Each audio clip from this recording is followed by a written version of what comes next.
رابطة الأندية تفرض عقوبات مالية ضخمة على الأهلي عقب انسحابه من مباراة القمة. وإليكم التفاصيل. أصدرت رابطة الأندية المصرية عقوبة مالية مشددة على النادي الأهلي، وذلك على خلفية انسحابه من مباراة القمة أمام الزمالك. وتضمنت العقوبة إلزام الأهلي بسداد نحو 220 مليون جنيه لصالح قناة أون سبورت، بالإضافة إلى 200 مليون جنيه للشركة المتحدة، استجابة لمطالب الجهات المالكة لحقوق البث.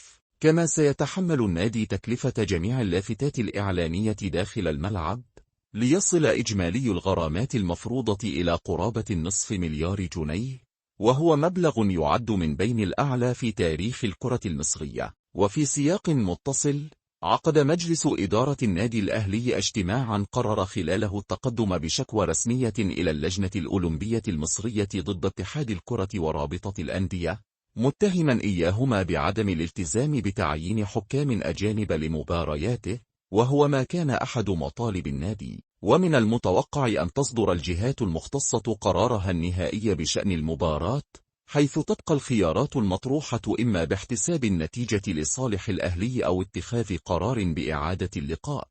رابطة الأندية تفرض عقوبات مالية ضخمة على الأهلي عقب انسحابه من مباراة القمة. وإليكم التفاصيل. أصدرت رابطة الأندية المصرية عقوبة مالية مشددة على النادي الأهلي، وذلك على خلفية انسحابه من مباراة القمة أمام الزمالك. وتضمنت العقوبة إلزام الأهلي بسداد نحو 220 مليون جنيه لصالح قناة أون سبورت، بالإضافة إلى 200 مليون جنيه للشركة المتحدة، استجابة لمطالب الجهات المالكة لحقوق البث.